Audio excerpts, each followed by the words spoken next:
Desain grafis belum populer juga waktu itu, tapi sekarang kan booming. Kalau hanya mengajarkan software, kamu kursus setahun tuh ahli banget. Di tahun 80-an kan hampir bisa dikatakan tidak ada komputer ya. Kalaupun ditolak ya digambar ulang. Desainer hanya diberikan tumpukan foto. Kemudian saya harus bekerja pakai meja cahaya. Hampir-hampir bisa terjadi plagiasi. What you see is what you get.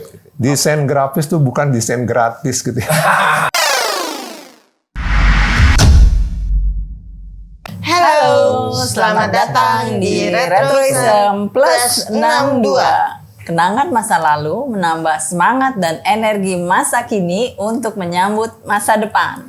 Salam gini hari, gue Exki dan temen gue Budos Lisna. hari ini ketemu retro guest yang pokoknya beda dari yang lain. Ayo kita berkenalan dulu, Pak. Baik, terima kasih. Saya Nur Riyadi ya. Biasanya juga ada nama Pak pendeknya Ade Nur Riyadi, tapi panggilnya Nur Riyadi aja lah. Gitu ya. Pak Nur ya Pak. Pak Nur ya. Oke. Oke, selamat datang Pak. Selamat datang, Pak Nur. Sama-sama. Terima kasih ya. Kita langsung aja ya. Langsung. Yuk, Budos, silakan dibuka. Oh, oke. Budos mau nanya Pak Nur. Pak Nur, ini kan kita bahasnya tentang retro era 70-an, 80-an, 90-an ya. Jadi kita mau kilas balik, kita mau tarik lagi Pak Nur nih dari tahun 70-an dulu ya. Iya. Kira-kira Pak Nur lagi ngapain? Atau mungkin sudah berkreasi jangan-jangan? Bisa cerita Pak. Baik, saya kira berkaitan dengan tahun 70, 80 ya. Kebetulan juga ada yang tanggalnya tuh ya, tahunnya tertera ya. Jadi tahun 73, saya termasuk ya mahasiswa yang masuk ke program studi desain grafis pertama di Indonesia. Jadi kalau melihat buku dari ADGI pun, Asosiasi Desain Grafis pun biasanya dikatakan bahwa prodi desain grafis itu ada gitu ya. Memang sebelumnya sudah ada, tapi tahun 72 tuh masih belum terpisahkan secara resmi ya. Tahun 73 tuh baru ada prodi desain grafis berkenaan dengan Pak dosen saya itu Pak Pirus ya, seniman juga. Pak Pirus ya. Yang pulang dari Amerika dan kemudian membuka program studi desain grafis di Indonesia. Satu-satunya di Indonesia itu. Satu-satunya di ITB Bandung. ITB Bandung. Ya. Angkatan pertama ya? Angkatan pertama kalau saya juga membuat secara perjalanan saya pun saya bisa mengatakan saya memang pertama ya, walaupun tadi seni grafis kemudian dibuka atau dipecah menjadi desain grafis gitu ya. Pak Nur, nanya Pak Nur, pada akhirnya memilih desain grafis itu latar belakangnya mungkin Pak Nur suka gambar-gambar atau apa gitu? Kalau dulu itu biasanya kita akan masuk ke fakultas, departemen seni rupa ya kita nyebutnya, departemen seni rupa, belum fakultas. Kemudian di departemen seni rupa itu di ITB ya, ada 8, kalau sekarang 8 prodi itu, tapi dibagi 2, bagian seni dan bagian desain. Seni itu pasti jadi seniman, desain itu pasti desainer. Kalau seni itu seni lukis, seni patung, seni keramik, seni grafis. Seni grafis. Kemudian yang desainnya, desain interior, desain produk, desain tekstil, kalau sekarang kriya ya, dan desain grafis. Jadi seni grafis dan desain grafis itu beda, gitu ya. Boleh ceritain Pak, bedanya Pak? Kalau seni grafis berarti kan seniman grafis ya. Menggunakan kalau di seni lukis mereka kan biasanya menggunakan kanvas ya. Tapi dia kalau seni grafis itu berarti membuat karya seni dengan menggunakan media diantaranya woodcut ya, litho ya, batu litho, lino, etsa dan cetak sari waktu itu ya, silk screen ya. Silk screen. Dan bisa digandakan, jadi bisa dibuat, bukan digandakan dalam jumlah misalnya 50 eksemplar yang tidak akan bisa dilakukan oleh seni lukis gitu ya. Gitu. Iya betul, bedanya di situ. Yang pakai kayu terus dicongkel-congkel terus dikasih tinta itu. Iya. Itu mirip-mirip dengan ini ya. Oke. Enggak gambarnya. Nah itu 73 tahun itu berapa banyak Pak muridnya? Setahu saya sekitar mungkin 30 ya. Kemudian di semester awal tuh matrikulasi, semester 3 baru dengan melihat tugas yang ada, mahasiswa tanda kutip harus berpameran dan kemudian memilih program studi mana yang akan dipilih. Jadi dengan melihat karya, kemudian pada waktu itu saya misalnya akan memilih desain produk dan desain grafis. Dengan melihat karya misalnya Nirmana Ruang dan Nirmana Datar ya, ternyata saya lebih cocok di desain grafis ya. Desain grafis begitu ya. Gitu diarahin ya Pak. Diarahkan gitu. Tapi yang mau masuk seni lukis ya silakan juga gitu. Mereka saya masuk seni lukis, seni patung dan seterusnya. Terus Pak Nur waktu tahun 73 itu kan angkatan pertama ya, masuk ke masuk ke desain grafis ya. Nah, itu teman-temannya Pak Nur tuh ada berapa orang waktu itu? Yang masuk desain grafis, seingat saya itu 6 ya. 6 orang gitu ya. Kemudian nanti ada yang masuk misalnya seni keramik itu hanya 1 orang juga. Jadi dosanya lebih banyak daripada mahasiswa. Gitu ya. Yang masuk seni lukis 3 orang, yang masuk seni patung juga 3 kalau nggak salah gitu ya. Dan kemudian yang waktu itu lagi digemar itu desain interior ya dan desain produk gitu ya. Desain grafis belum populer juga waktu itu, tapi sekarang kan booming. Iya, booming banget sih. Orang menyebutnya the hottest karir gitu ya. Karir yang sangat padahal kita dari dulu ya Pak. Iya, gitu. Ceritain dong Pak, itu apa gimana sih dulu belajar desain grafis tahun cuma 6 terus apa sih yang diajarin gitu? Terus belum ada komputer, masih manual semua. Nah saya kira yang juga menarik ya di seni rupa ITB itu karena gitu ya, yang saya kira sampai sekarang pun nggak pernah saya ngeliat tuh iklim FSRD yang ada di kampus-kampus lain tuh. Jadi kalau dulu pelajaran studio tuh berarti hari Senin, Selasa, Rabu dari pukul 8 sampai tak terhingga gitu ya. Gitu. Terus ada keenakannya ketika katakanlah kita sedikit stuck, saya bisa ngelihat ke anak lukis lagi ngapain sih, ke anak patung lagi ngapain, ke anak keramik lagi ngapain. Nah kalau sekarang tuh saya ngelihat ya kalau secara keseluruhan, ya ada prodi DKV, tapi dia bersama-sama dengan program studi yang lain juga gitu ya. Kemudian tidak bisa melihat yang pada waktu itu saya bisa ngelihat anak patung lagi ngapain sih, anak seni lukis lagi ngapain sih, begitu. Iya betul Pak. Jadi masing-masing lagi berkreasi. Berkreasi, pelajaran studio itu dari jam 8 sampai tak terhingga. Iya betul. Artinya bisa sampai malam. Dan tidak ada keinginan untuk pulang juga. Iya. Jadi kita tanda kutip berkompetisi itu ya di situ juga, kita ngelihat orang lain lebih baik. Gitu. Betul. Begitu di antaranya. Dan semua dikerjakan dengan manual kan. Artinya di antaranya tugas, biasanya saya membuat poster tuh ukuran kertas plano coba 79 kali 109 tuh. Kemudian digambar situ, kemudian pakai apa tuh? Pakai cat poster ya. Sakura masih ingat tuh. Digambar tuh. Kalau sekarang kan lebih mudah gitu ya rasanya. Iya. Di laptop. Gitu. Cat poster zaman dulu tuh mahal nggak sih Pak? Kayak bahan-bahan untuk tugas-tugasnya Pak Nur zaman dulu tuh gampang nggak? Termasuk mahal ya. Jadi sekarang pun saya kira kalau yang masuk di kafe itu termasuk tugas tuh mahal ya. Kadang-kadang saya kalau ke mahasiswa, saya katakan saya akan memberikan tugas yang proyek saya tuh memiskinkan mahasiswa gitu ya. Gitu. Dan kemudian, tapi kalau kemudian muridnya diwanti-wanti udah. Tapi kalau mereka kemudian ngelihat jadi, ya mereka juga senang. Mereka juga yang proud ya Pak ya. Lulus dari situ. Ya, apa dulu Pak? Kerja apa dulu? Saya pernah bekerja di Biro Iklan sebentar, kemudian masuk ke Pusat Grafika Indonesia ya. Yang tugasnya tuh memberikan pelatihan. Pelatihan itu di bidang desain ya. Jurusan perwajahan kalau dulu nyebutnya. Desain grafis itu perwajahan. Kemudian tahun 80-an juga saya bekerja freelance, membuat terutama desain buku ya. Termasuk juga mengajar di beberapa perguruan tinggi gitu ya, di antaranya gitu. Dan lebih banyak juga sampai sekarang pun tetap di dunia pendidikan desain grafis lah, di kafe kalau sekarang ya. Gitu. Jadi memang aktifnya dari dulu di dunia pendidikan juga. Betul. Ya, Pak, Jadi pelatihan. makanya saya termasuk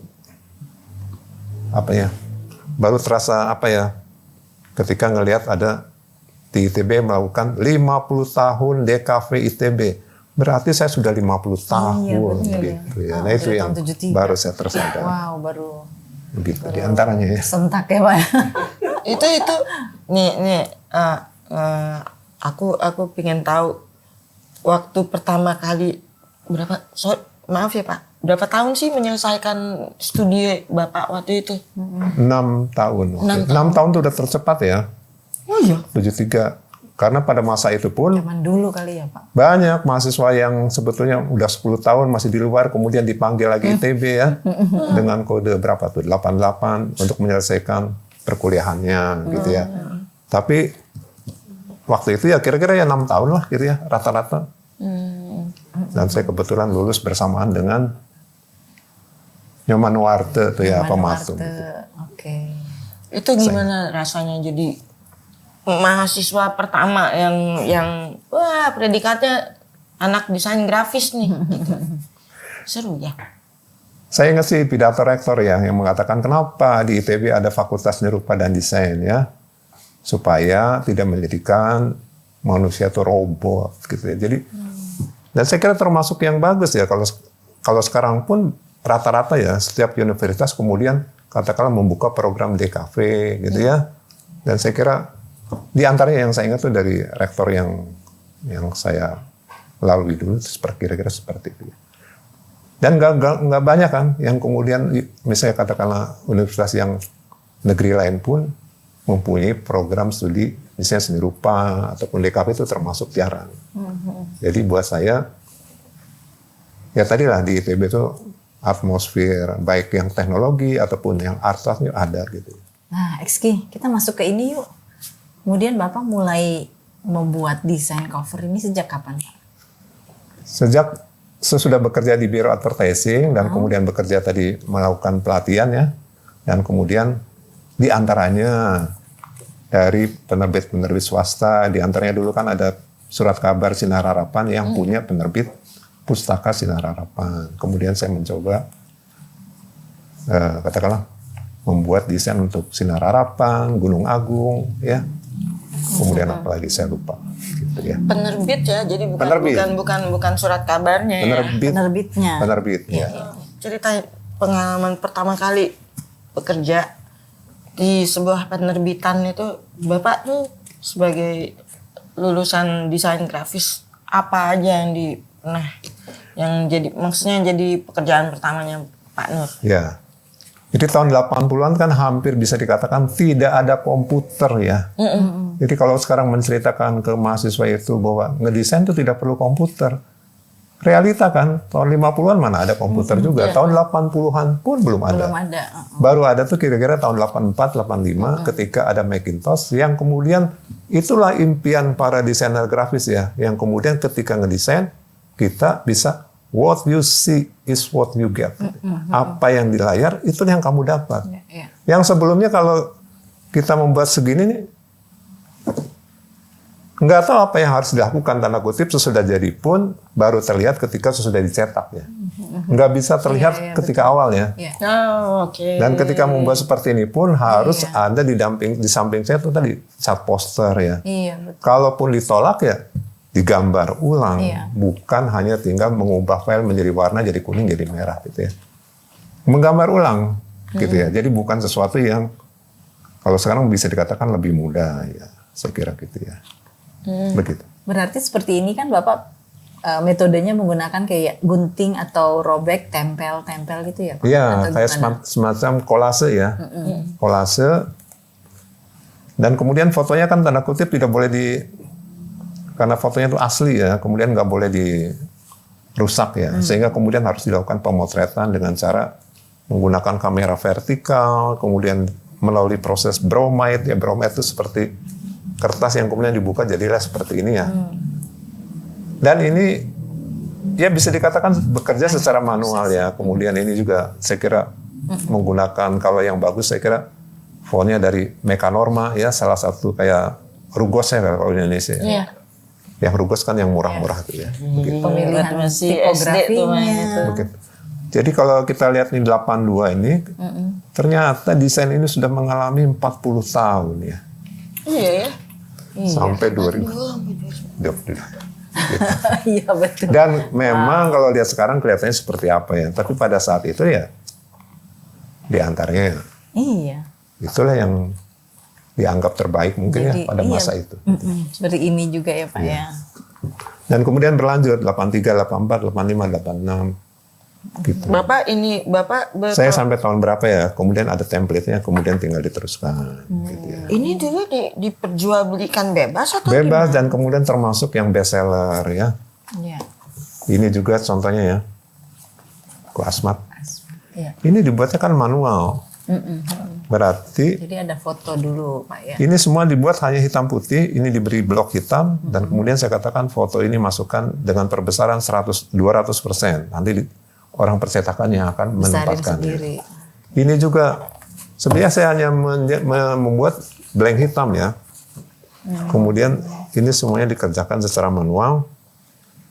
Dan kalau sekarang kan enak, sejak ada Macintosh kan berarti what you see is what you get gitu ya. Apa yang bisa kamu lihat, itu yang kamu dapat. Tapi ini kan pada waktu tidak ada komputer pun saya sudah tahu bahwa prinsip mendesain, katakanlah publikasi desain itu adalah prinsip 2 halaman terbuka. Dan kalau sekarang kita pakai Adobe InDesign, ada kan fasilitas facing pages. Gunanya untuk melihat bahwa desain sebelah kiri itu harus diimbangi di sebelah kanan. Nah itu yang jangan sampai. Mungkin kalau secara personal halaman demi halaman akhirnya jadi bisa kacau juga gitu ya. Kayak AI kan nggak bisa dipakai untuk nge-layout buku ya, karena nggak bisa ngelihat facing pages ya. Illustrator maksudnya. Iya, Pak, Illustrator ya. Itu gitu. Ya, ya. Berarti zaman dulu tuh ya kalau kita mau bikin kayak seperti ini, ini nih, kayak misalnya ini kan memang berwarna ya. Iya. Kayak terus kalau ini memang hitam putih, Iya. kan kebayang ya foto-fotonya banyak. Iya. gitu. Iya. Terus semua nggak boleh rusak ini, terus warna ini. Itu tapi fun kayaknya ya kalau zaman dulu tuh kayaknya semuanya dengan yang serba terbatas tuh kita Iya. jadi ini. Jadi desainer ini kan dalam kasus Asmat ini, desainer hanya diberikan tumpukan foto. Kemudian saya harus bekerja pakai meja cahaya ya. Kemudian di situ ada kertas yang kemudian saya katakan ini halaman 1 dan 2. Saya hanya tulis aja di situ. Foto 3 perbesar 300%, foto 10 perbesar dan seterusnya. Dan kemudian kalau dikatakan apakah saya bisa membayangkan? Bisa membayangkan, tapi hasil jadinya kayak apa hampir nggak tahu. Ya kalau sekarang kan kita membuat desain, Iya. di print out, di proofprint, kita bisa ngelihat. Tapi waktu itu Yes. nggak bisa tuh, begitu. Ya, kalau zaman sekarang ada andu-andu Pak. Kalau Oh iya, zaman dulu betul. Bapak matanya udah bagus banget itu Gitu. ya. Jadi itulah jadinya ya. Jadi ketika mendesain ini pun saya udah tahu grid system ya, sudah tahu apa dan sebagainya. Terus ini yang ngetik naskah ini Naskah ya? itu naskah biasanya saya terima naskah, diberi marking ya, diberi tanda, dikirim ke orang setting, kemudian ditempel satu persatu, dipaste gitu kan. Iya. Seru. Gitu. Jadi kayak kegiatan itu juga ya. Nah, sekarang kan Arts and paste craft ya. paste itu kan sekarang tetap dipakai, di copy, di copy paste. copy paste. Orang dulu menyebutnya layout man, paste up man, Paste gitu up kan. man. Di antara kan Paste gitu ya. up man. Layout Tuh. man, gitu ya. Layout man. Iya, gitu. Seru Pak. Berarti Di Pak Nur, antara bentuk gambar, tulisan, typo semua. iya. Kayak Pak Nur kalau itu berarti kalau desain ini secara keseluruhan ya. Jadi Iya. dari cover sampai dalam sampai belakang ini Iya. Ya, Bapak ya, yang Pak. ini. Tapi Betul. approvalnya tetap dari klien, dari penerbit. Ya, kalau di penerbit biasanya ada 3 bagian yang akan meng-approve. Oke. Bagian editor, kepala editor, kepala produksi dengan catatan jangan sampai membuat desain kemudian nggak bisa dicetak gitu ya. Gitu. Oke. Kemudian orang marketing gitu ya. Orang marketing itu gunanya jangan sampai kita membuat sebuah buku yang lagi baru, misalnya buku tentang hukum, Tapi nggak bisa dijual. kemudian buku tentang hukum yang sejenis sudah berwarna hijau semua. Kita masuk dengan warna hijau lagi, ya pasti akan tersilap ya. di antara buku-buku lama yang sudah melekat di konsumen. Berarti mungkin buku hukum tadi warnanya orange gitu ya, mungkin dan sebagainya. Nah kayak gitu, saya kira orang marketing memberi masukan lah gitu ya. Sampai sebegitunya Pak, Iya. kalau marketing Pak. Iya, jadi kan misalnya kesukaan sekarang tuh apa sih gitu ya, dan kemudian warna apa yang disukai mungkin ya, di antaranya kan seperti itu. Iya, masuk Perlu masukan. gitu ya. Jadi jangan sampai buku-buku yang sejenis kemudian ya terkalahkan dengan buku yang lama ya, di antaranya seperti itu pemikirannya. Begitu. Oh itu bukan Pak Nur yang menentukan nih sebaiknya warnanya ini untuk cover gitu. Masukan itu saya kira perlu ya. Jadi masukan bahwa kemudian kita membuatnya yang lain kan bisa saja. Tapi masukan itu berarti menjadi dasar pemikiran kita. Seperti saya kira kalau kita membuat sesuatu kita kan harus tahu color corporate itu apa gitu ya. Jangan sampai kita membuat sudah secara bagus gitu ya. Tapi kenyataannya di luar dari color corporate dan kemudian kan jadi jangan-jangan itu merek kompetitor gitu ya. Warna kompetitor gitu ya. Nah, kalau ngomongin warna nih, Pak. Zaman dulu warna untuk logo misalnya, itu terbatas apa memang udah banyak, Pak? Nah, ya. Sampai akhirnya ada blood red, ada maroon, ada ini itu dulu udah ada belum sih? Kalau dulu kita bekerja pakai disebutnya color guide ya, atlas warna yang diberikan oleh perusahaan repro. Jadi misalnya kalau sekarang kan enak aja digeser sedikit udah jadi cyan berapa persen, magenta sekian persen. Kalau dulu berarti saya bekerja misalnya pakai merek tertentu misalnya ya. Kemudian disebutkan misalnya T205. Nah itu kemudian saya sobek, kemudian saya tempel di sini. Warna merahnya tuh itu gitu. Mirip-mirip kayak Pantone ya, Pantone. Gitu ya. Pakai warna itu ya.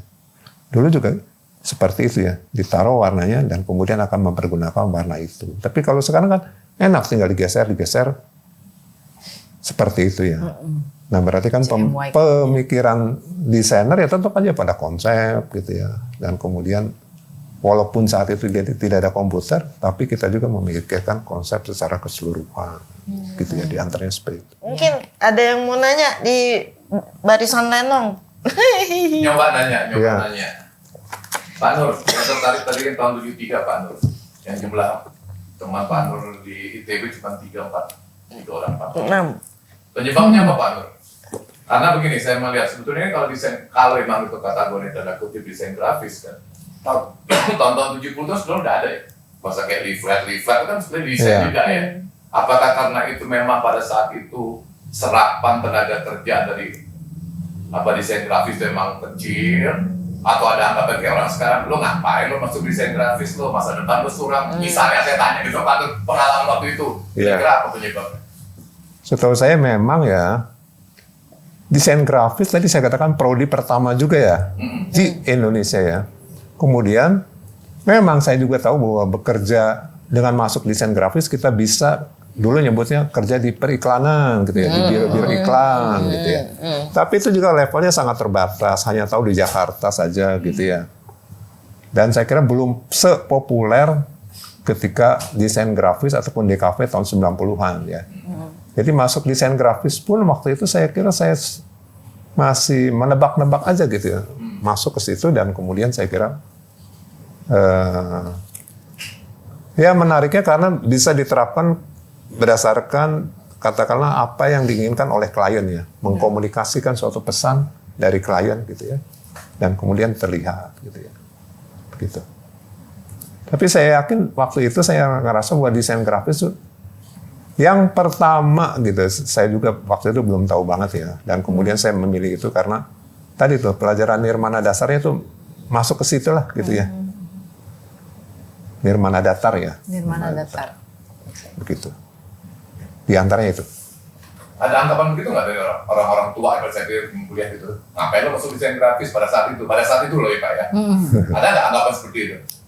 Ya makanya waktu itu kan belum sepopuler kayak desain interior ya gitu ya. Desain produk juga sebenarnya nggak terlalu populer ya. Dan kemudian desain grafis. Tapi juga karena jumlah mahasiswa yang masuk seni rupa juga saya kira terbatas ya. Saya ingat saya itu mungkin sekitar 30 ya. Dan sebenarnya masuk seni rupa kan sampai sekarang pun mungkin ya orang tua tuh kadang-kadang bertanya, ngapain sih gitu ya, masuk seni rupa, ngapain sih masuk seni patung, ngapain sih masuk seni lukis dan seterusnya ya. Orang kan tahu yang masuk teknik dan sebagainya, di antaranya seperti itu.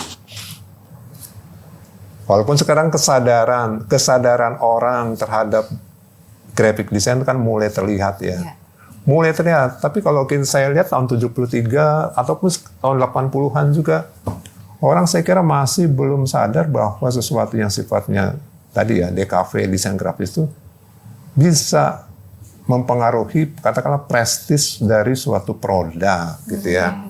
Kalau sekarang contohnya bisa kita lihat ya, dulu kalau kita ke Bandung, ada yang jualan katakanlah apa tuh, kukus gitu ya, bolu kukus gitu apa? Iya. Ya. Itu kan secara desainnya masih sederhana, tapi sekarang kan dengan tuntutan orang bahwa kalau saya membeli mahal harusnya desainnya juga semakin baik. Jadi saya melihat bahwa program studi DKV itu ya bisa meningkatkan apresiasi orang terhadap suatu produk gitu ya. Packagingnya dan sebagainya gitu ya, dan tuntutannya juga semakin sekarang semakin baik gitu ya.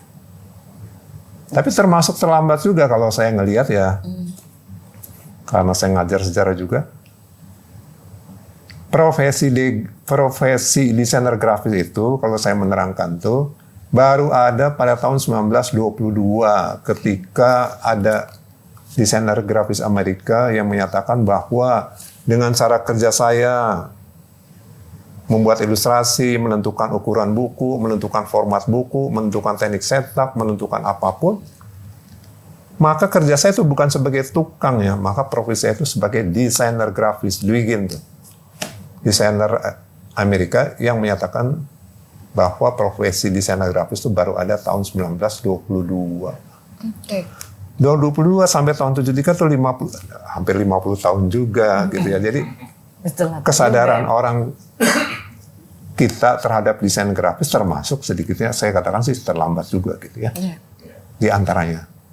Sebelum saya masuk ke karya yang sekarang, saya pengen balik ke zaman kuliah. Kan pasti zaman kuliah itu kan adalah poster, adalah pertunjukan apa, misalnya bikin pertunjukan apa, ada nggak DKV mulai ambil peran di situ, misalnya mendesain background panggung atau ada nggak itu mulai ada nggak kalau zaman Bapak tahun 73? Tahun 73 saya kira terutama ya dosen-dosen sudah menggarap expo yang di Jepang gitu ya, dan posternya juga umumnya dicetaknya mempergunakan silk screen kan, cetak saring. Kita punya studio cetak saring. Jadi waktu saya juga tugas akhir dikerjakannya dengan cara cetak saring ya, bukan pakai print digital kalau sekarang kan. Cetak saring saya kira sesuatu yang solusi yang waktu itu paling. Cetak saring tuh bukan kayak sablon gitu? Sablon. Nah sablon itu bukan berarti hanya untuk kaos ya. Di antaranya karya seni pun, karya grafis. Kertas ya Bang. Gitu, di kertas, dicetak 50 eksemplar, kemudian ditulis ini satu strip 50, berarti itu cetakan ke-1 di antara 50 eksemplar. Itu karya seni walaupun 50 eksemplar ya. Di seni grafis ya, di seni. Tapi kalau lukisan kan nggak mungkin, walaupun udah bagus, kemudian dibuat ulang nggak mungkin gitu. Satu seruannya beda ya Pak. Ya, gitu. Satu lagi boleh? Silakan. Tadi udah nyentuh masuk ke masa-masa komputer ya Pak Nur. Saya pengen tahu deh, Bapak yang bergelut di dunia grafis dari tahun 73 sampai era komputer masuk 83, 84 lah ya. Apa perasaan Pak Nur? Apa ada sesuatu yang hilang atau ini keahlian gue direbut atau apa? Gimana pada saat itu? Nah saya kira waktu itu kan saya kerja yang ini juga 82, 80 ya mulai ya. Itu kan belum ada komputer sama sekali ya, yang semua dibuat secara manual. Dan saya kira impian kita para desainer grafis itu selalu berpikir alangkah enaknya kalau saya membuat desain tuh bisa terlihat ya. Dan kemudian tadi tuh diciptakan Macintosh antara tahun 84, saya ingatnya itu 84, 85, yang kemudian orang menyebutnya desktop publishing gitu ya.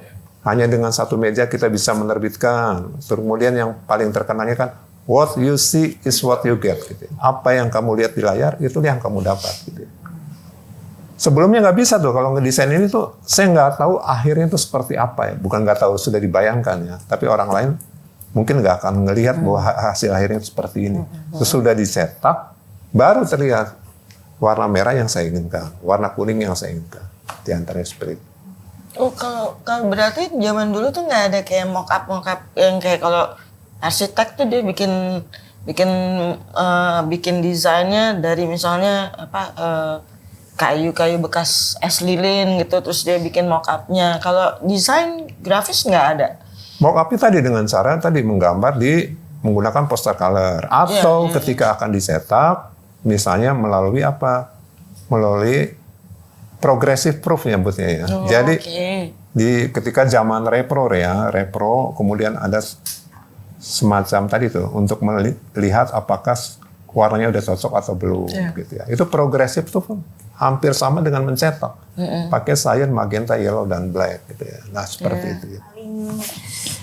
Pertama kali dibuat di antara semua ini yang mana Pak? Dan yang terbaru, yang latest? Kalau yang di sini saya kira ini ya, 82 ya, jelas terlihat tuh rekaman peristiwa 82. Dan setahu saya waktu itu termasuk yang best seller gitu ya. Kemudian sebulan kemudian dicetak ya. Dan saya kira pada waktu itu kan belum ada filing ya. Bukan filing ya, artinya ya cerita tuh Pak. Kalau era tahun 80-an setiap kantor biasanya akan berlangganan clipping berita. Setahu saya perusahaannya ada di daerah Salemba ya.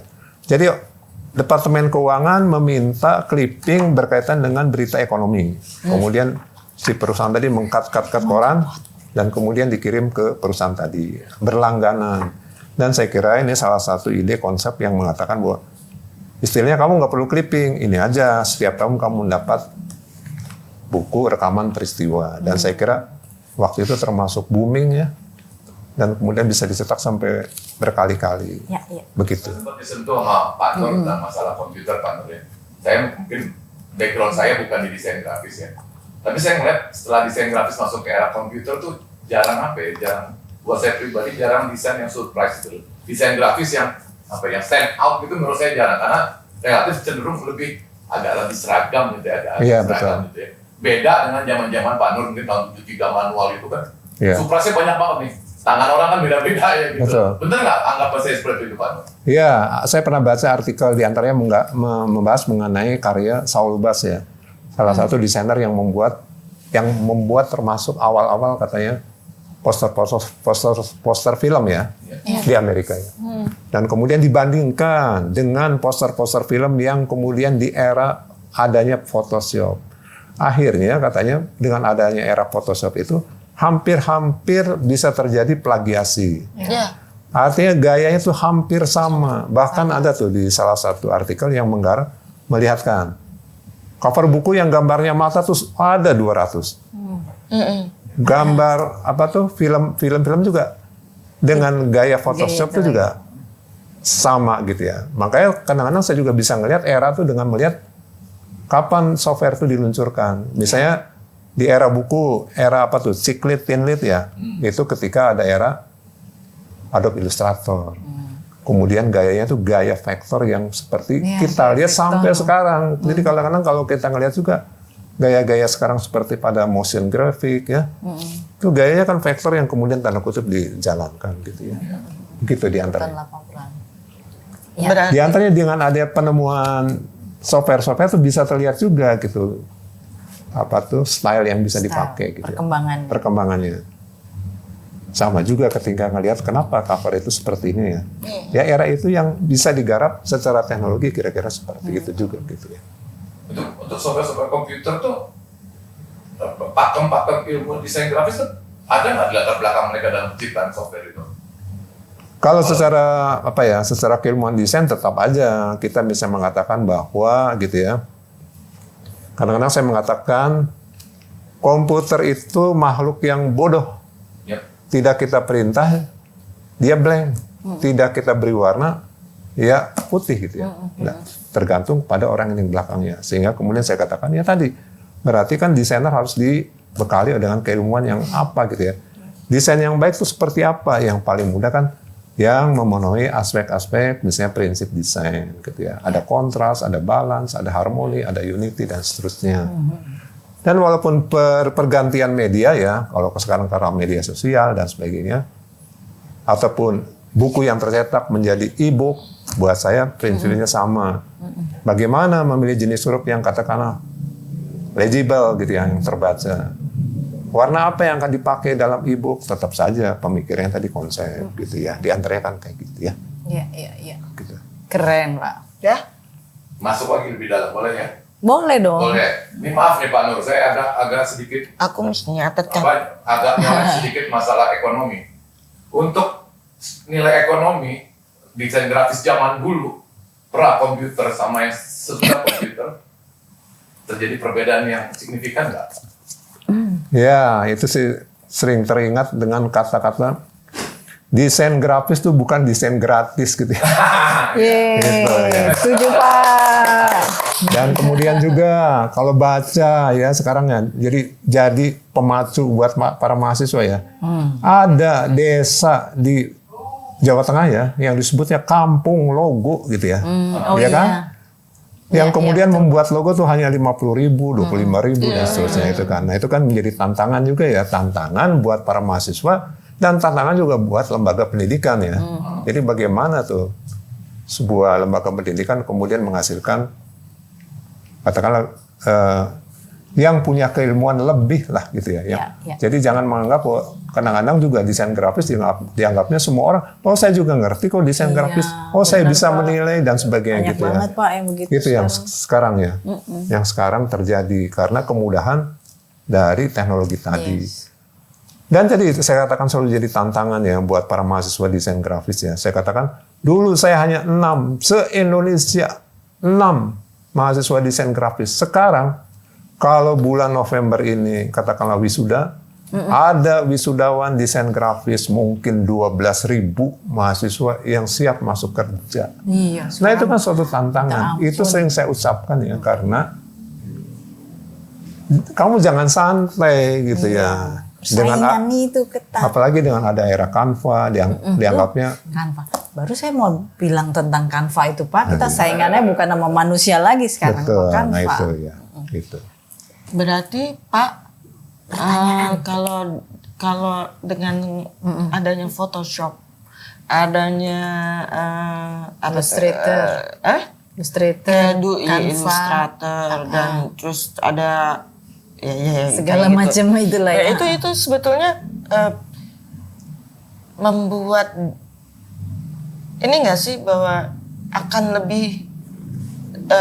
lebih susah menemukan satu karya desain grafis yang istimewa gitu. Iya. Susah nggak gitu? Maksudnya kan dengan segala kemudahan orang jadi berpikir ya comot sini, comot sana, terus ngelihat kayak plagiat. Iya. Tadi Pak Nur bilang, apa dengan segala kemudahan itu masih ada yang benar-benar istimewa desainnya gitu loh. Nah, saya teringat juga karena pernah ngajar itu ya buku creative thinking ya. Dikatakan sebenarnya sih kalau di teori pun dikatakan sekarang tuh tidak ada yang baru. Iya. Yang ada tuh adalah rediscovery gitu ya, itu ya rediscovery. Jadi kalau di buku itu digambarkan misalnya si Ford ya yang membuat mobil-mobil ya. Kemudian ada orang yang kagum dengan karyanya membuat mobil yang ada kalau dilepas tuh ada sekian ribu komponen gitu ya. Terus Fordnya tuh hanya mengatakan bahwa nggak ada sesuatu yang baru sekarang tuh. Mobil tuh semuanya kan roda sudah ada, setir sudah ada dan sebagainya. Jadi dia katakan yang ada tuh rediscovery. Jadi kalau versi saya pun mungkin di desain grafis pun saya yakin kita tuh hanya merediscovery gitu ya, menemukan kembali. Makanya saya katakan bahwa belajar sejarah desain grafis seperti ini itu penting ya kalau versi saya. Saya malah katakan saya nggak setuju kalau mata kuliah sejarah histori itu dihilangkan di Fakultas Bangsa Seni Rupa Desain. Itu penting. Jadi desainer tuh bukan hanya klaklik dan kemudian pinter menjalankan software. Kalau tidak dibekali seperti itu tuh akhirnya karyanya itu kering ya, kering. Yes. Selalu saya sampaikan kayak gitu ya, kering. Coba aja kamu meminta seseorang membuat desain, pasti bisa dikatakan desainnya tuh jelek gitu ya.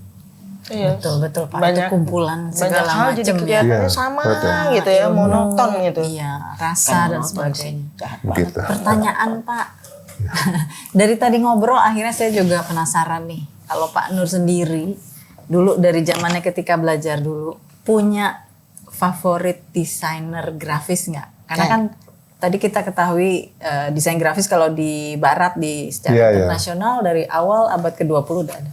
Mungkin ada favoritnya Pak? Kalau anak desain grafis biasanya mengatakan Iya.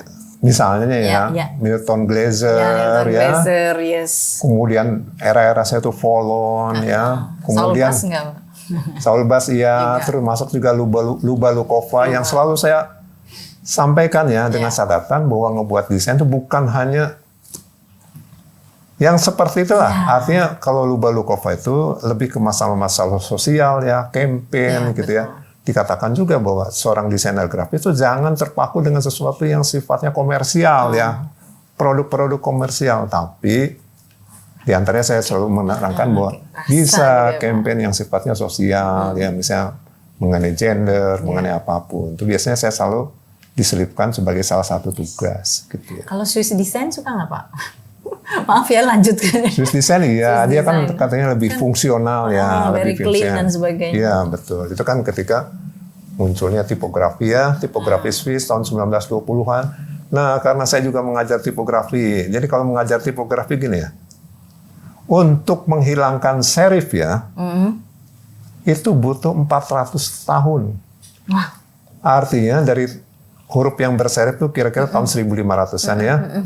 Kemudian baru ada huruf yang tidak berserif, sans serif itu pada tahun 1920-an ketika ada aliran Bauhaus yang mengatakan bahwa Bauhaus. sesuatu yang fungsional gitu ya, form follow function atau function follow form gitu ya. Dan kemudian buat apa sih serif dalam versi yang mudah ya? Yes. Kalau tidak ada serifnya pun terbaca, maka kemudian lahir tuh tipografi Swiss ya. Iya. The steel dan The sebagainya steel, gitu ya. Di antaranya seperti itu ya. Kalau berkaitan dengan materi desain grafis. Nah itu kayak gitu juga perlu makanya saya katakan mata kuliah bangsa sejarah desain itu sesuatu yang perlu.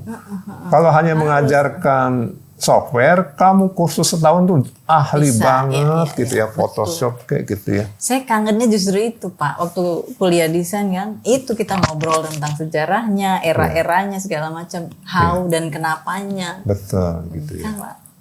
Ya Pak, era mana Pak yang disukain lagi? Seru nih. Ada juga yang disebutnya the golden age poster ya. Muca gitu ya. Di antaranya yang kemudian nantinya berpengaruh terhadap, nah kayak gitu kan. Nah jangan sampai. Itu tuh, orang mengatakan ada golden age poster. Sampai sekarang pun kalau kita pergi ke museum-museum di Eropa itu, reproduksinya tuh enak dipajang gitu ya. Secara poster tuh enak dipajang, bukan kayak poster komersial ya. Nah itu kan, nah itu yang saya kira perlu diajarkan dalam proses pembelajaran di lembaga pendidikan semacam desain seperti itu ya. Jangan sampai hanya mengerjakan vektor yang seperti itu aja. Istilahnya, jangan cuma operating doang ya Pak. Iya.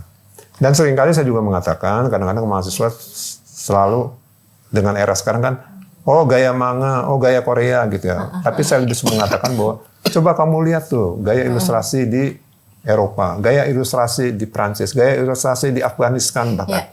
Gaya ilustrasi. Nah, saya kira akan memperkaya apa tuh gaya ilustrasi yang dipakai. Karena kalau kita ngelihat secara keseluruhan sekarang desain terutama ilustrasi itu hampir seragam juga gitu ya.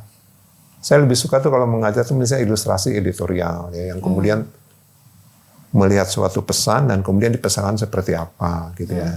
Yang biasanya ada pada surat kabar ataupun majalah berita ya. Rasanya lebih kaya gitu. Kita ngelihatnya tuh ada semacam apa ya, renungan gitu ya. Ada ngelihat sebuah karya seperti majalah Tempo tuh kita ada merenungan ya. Seperti itu ya. Iya. Pak Nur, mau nanya, apa sih yang membuat sekarang desain itu banyak kayak tadi Pak Nur bilang mahasiswa lebih seneng dengan desain yang ke Koreaan atau yang ke manga-mangaan gitu. Padahal Pak Nur tadi bilang coba lihat yang ke Prancis, Coba lihat ke Eropa misalnya, itu desain-desainnya itu. Kenapa sih Pak yang sekarang itu kelihatannya orang lebih cenderung ke Koreaan, ke manga-mangaan gitu tuh. Nah, saya kalau versi saya kalau saya mengajarkan seperti itu tuh diantaranya ya seorang pengajar seperti ilustrasi desain ya, ilustrasi editorial tuh harus banyak memperkenalkan banyak gaya ya. Betul. Dulu saya pernah ikut training juga illustration for children book ya dan kemudian dengan para peserta Asia Pasifik gitu ya. Dan saya lihat juga ilustrator dari Iran juga sangat baik gitu ya. Dan kita melihat bahwa kita kadang-kadang melihat ya tadi lah, buat saya tuh ilustrasi, mempelajari ilustrasi itu nggak cukup dari yang ada gitu ya. Kadang-kadang saya minta untuk melihat berbagai gaya ilustrasi yang kemudian bisa dipakai gitu ya. Nah itu yang saya kira perlu ya, bukan sekedar tadi pakai vektor dan kemudian dianggap selesai gitu ya. Gitu. Dan itu tuh style gaya tuh memang harus disampaikan oleh dosen sebagai mentor ya. Untuk Indonesia sendiri gimana Pak? Bisa nggak secara singkat perkembangan desain grafis Indonesia sendiri? Dari era-era yang pertama Pak Nur kuliah sampai sekarang lah kurang lebih. Siapa kira-kira yang bisa disebut ya ini nih tokoh-tokoh Gitu ya Pak. Menurut versi Pak Nur ya. Poster-poster zaman. Ya, Ada. ya kalau saya baca dari sejarah yang tertulis pun memang kan nggak banyak gitu ya desainer Indonesia yang kemudian tercatat. Di antaranya kalau yang di ADGI misalnya, oh ada tuh desainer yang kemudian gayanya Indonesia banget ya.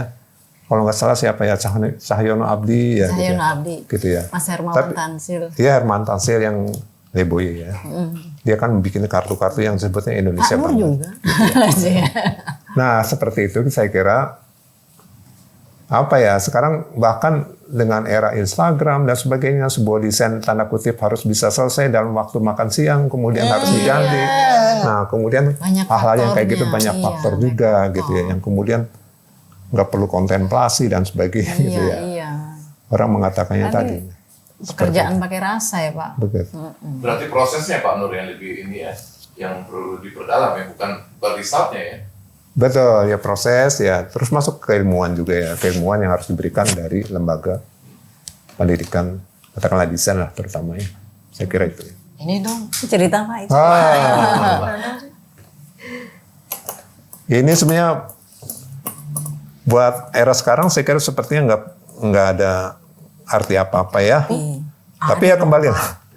Ini ketika saya mendapat IKP Book Fair. di IKP Book Fair. Kalau sekarang Indonesia Book Fair ya tahun 93 ya, tahun 93. Bisa dibayangkan tahun 93 itu seperti apa. Ini adalah salah satu desain cover yang waktu itu ya dianggap baik dan kemudian mendapat piala.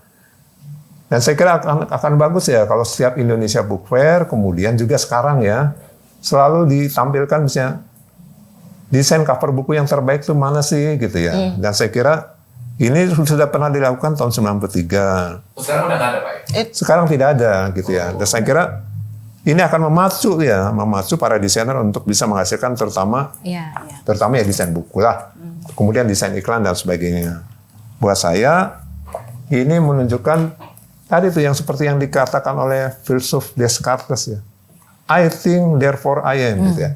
I think therefore I am. Kalau saya berpikir maka saya ada. Walaupun ini seperti ini berarti saya ada. Walaupun kontribusinya hanya 1% barangkali. Gitu. Pak, ceritain juga ini Pak. Nah kalau ini saya kira kalau saya sebagai pengajar yang mengajar sejarah desain ya, suatu pelajaran yang mata kuliah yang boring gitu ya, mungkin gitu ya. Tapi buat saya kemudian memotivasi mahasiswa ya, dikatakan bahwa mahasiswa itu diantaranya harus bisa menulis gitu ya. Diantaranya kalau saya katakan bahwa di dunia iklan itu, kalau zaman dulu dikatakan bahwa seorang copywriter itu seseorang yang kemudian satu bekerja sebagai copywriter, yang satu sebagai desainer. Secara karir tuh copywriter akhirnya dengan cepat menjadi creative director. Sementara desainer hanya bekerja, saya orang kreatif dan kemudian lupa menata karir. Dan buat saya ini, saya kira Itulah salah satu cara untuk memotivasi mahasiswa untuk bisa menulis dan kemudian punya portofolio ketika mereka akan bekerja Dan buat saya ini saya kira sesuatu yang penting gitu ya. Menulis itu ternyata mudah ya. Di antaranya apa tuh? Pokoknya jangan All you menggunakan. have to do is cross out the wrong words. Iya. Betul sekali. Mudah menulis tuh Exactly. gitu ya. Tapi Pak Nur waktu kuliah dulu juga disuruh nulis juga nggak Pak? Enggak, makanya saya tertarik gitu ya untuk menulis. Artinya menulis di antaranya ini buku yang seperti ini. Oh, yang ada juga ya Terus tulisan Bapak ya. Ada. Artinya Ini belum dikasih. buku itu kan simbol peradaban bangsa ya. Orang mengatakan bahwa peradaban bangsa itu bisa dilihat dari jumlah buku yang diterbitkannya tiap tahun. Setahu saya Indonesia ada yang mengatakan dari zaman saya kuliah tuh hanya 15.000, kemudian sekarang naik jadi 35.000. Sedangkan misalnya di luar sudah 125.000 buku baru ya, bukan buku lama, bukan ulang. Nggak tahu sekarang udah seberapa gitu ya. Dan itu bisa terlihat gitu ya. Dan dengan sejalan dengan banyak yang dicetak pun akan meningkatkan tadi tuh desain grafis yang ada di negara tadi ya. Kalau selama ini misalnya nggak ada sesuatu yang dicetak, terus apa yang mau didesain juga gitu ya. Makanya kalau kita lihat kenapa desain-desain di luar juga baik gitu ya. Karena jumlah cetakan tuh banyak gitu ya. Begitu. Tapi kalau e-book zaman sekarang tuh masih bisa dijadiin tolak ukur nggak bahwa itu desain Grafis, desain grafisnya tuh. Ya, saya kira walaupun media itu saya katakan bahwa media itu sama seperti ketika kalau menerangkan bahwa dulu peradaban Mesir dianggap yang paling tinggi kan. Iya. Tidak ada peradaban bangsa tuh dimulai dari negara lain ya, negara Eropa juga nggak, selalu Mesir, Mesopotamia ya. Dan Mesir misalnya mereka mempergunakan papirus ya. Kemudian di Mesopotamia mempergunakan tanah liat ya, tanah liat yang masih basah ditekan-tekan huruf paku ya, stylus gitu ya. Kemudian perubahan media itu hanya perubahan media sarana saja gitu ya. Dan sekarang ketika tahun berapa tuh 600-an ditemukan kertas, orang beralih ke kertas. Sekarang era kita adalah era yang sifatnya tadi digital gitu ya. Dan saya kira saatnya, selalu saya katakan kalau ke mahasiswa yang masih baru, saya katakan mungkin ketika kamu umur 30 tahun jelas sudah sangat berubah sekali bahwa buku tercetak pun saya yakin pasti secara teknologi akan tergeserkan. Gitu. Bahwasanya sekarang saya masih enak membaca buku tercetak, iya ya. Tapi sama seperti saya mengatakan bahwa warnet itu ada dan kita kehilangan warnet pun nggak ada persoalan, dan warnet sekarang ada di saku masing-masing ya. Gitu ya. Iya betul. Pak Nur dosen di Politeknik Media Kreatif ya. Cuma mau bertanya aja, perbedaannya dengan mahasiswa desain grafis zaman dulu dan sekarang, yang pastinya bedanya apa Pak? Nah, Ya kalau era dulu kan berarti bisa dikatakan ya bahwa membuat desain itu bisa dikatakan merupakan proses pengembangan dari ide yang disketsa dari awal ya. Hampir bisa dikatakan. Karena mencari buku aja susah. Iya. Buku desain grafis hampir-hampir nggak ada ya.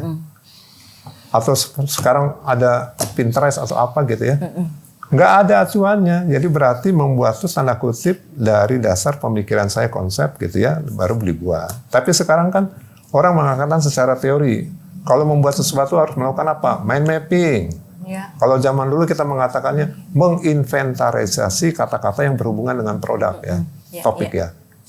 Kemudian ada lagi mood board. Kadang-kadang saya melihat mood board itu apa? Jangan-jangan kamu meniru mood board gitu ya. Nah, mood board itu bisa dikatakan sebagai dasar pemikiran kalau sekarang mahasiswa untuk membuat sesuatu yang akan digarapnya. Dan kadang-kadang tadi dengan melihat saya kira sesuatu yang bagus ya. Makanya saya setuju juga mengatakan bahwa sekarang tuh nggak ada yang baru kok di teori creative thinking juga. Yang ada tuh rediscovery gitu ya. Melihat dan kemudian saya menemukan kembali gitu ya. Begitu. Kalau versi saya ya. Jadi dengan penemuan teknologi yang sekarang pun ya sangat membantu ya. Tapi sebagai seorang yang kreatif pun jangan sampai hanya bersandar pada aset yang sudah ada lah gitu ya. Begitu. Harus ada pengembangan dari diri ya. Gitu. Itu pesannya Pak Nur untuk calon-calon mahasiswa desain grafis. Pesannya Pak Dos ya. Iya. Iya Pak. Betul. Oke Retrois, terima kasih. Kita sudah bincang-bincang dengan Pak Nur. Sama-sama. Terima kasih sudah datang dan sharing Kurang panjang ya Pak. segala macam ini karya Pak Nur, dan insya Allah nanti kalau ada topik-topik yang berkaitan bisa diundang lagi. Ini benar-benar ngebahas disiplin ilmu soalnya. Iya, Belum dari pernah segi soalnya Pak. ya desain grafis. Jadi kita terbuka lah ya dari Iya, tahun 70-an sampai Betul. dengan sekarang, dan mudah-mudahan menjadi inspirasi bagi anak-anak kita kali ya. Yang mungkin di dunia bangku perkuliahan. Oke, terima kasih kalau begitu. Sampai jumpa, dan jangan lupa subscribe, like, comment, and share. Dah. Thank you.